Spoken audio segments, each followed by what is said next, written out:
इंदापूर नगरपालिकेच्या पंचवार्षिक निवडणुकीचं मतदान पार पडलं. शांततेमध्ये पार पडलं, उत्साहाच्या वातावरणात पार पडलं.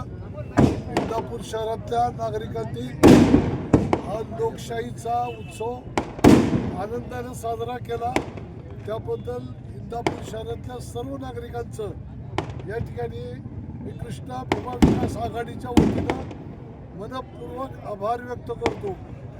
सन्माननीय हर्षवर्धनजी पाटील साहेब, सन्माननीय दशरथदादा माने, सन्माननीय यशवंतरावजी माने, त्याचबरोबर युवा नेते प्रवीण माने आणि माननीय राष्ट्रीय समाज पक्षाचे श्री महादेवराव जानकर असतील, शिवसेना गट, उबाटा गट असेल, शिंदे गट असेल आणि इतरही सर्व सामाजिक राजकीय संघटना यांनी या कृष्णा भीमा विकास आघाडीमध्ये एकत्र येऊन आजचा हे निवडणूक पार पाडली. त्याबद्दल या सर्वांचं मी मनापासून आभार व्यक्त करतो.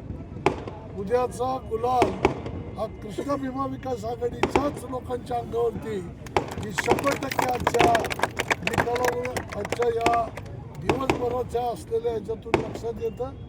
त्यामुळं सर्वच्या सर्व प्रभागामध्ये अत्यंत उत्साहामध्ये आणि अत्यंत आवेशपूर्ण अशा पद्धतीनं सर्व आमच्या पक्षाच्या संघटनेच्या पदाधिकारी कार्यकर्त्यांनी या ठिकाणी काम केलं. त्यामुळं 80 ते 85% हे मतदान जाईल असं माझा अंदाज आहे. अजूनही मतदान चालू आहे, परंतु एकूणच सर्व लोकांनी यात सहकार्य केलं. आपणही सर्व मीडियाच्या लोकांनी, पत्रकारांनी अतिशय उत्तम पद्धतीचं सहकार्य केलं. त्याबद्दल तुम्हाला देखील धन्यवाद देतो. जय हिंद, जय महाराष्ट्र.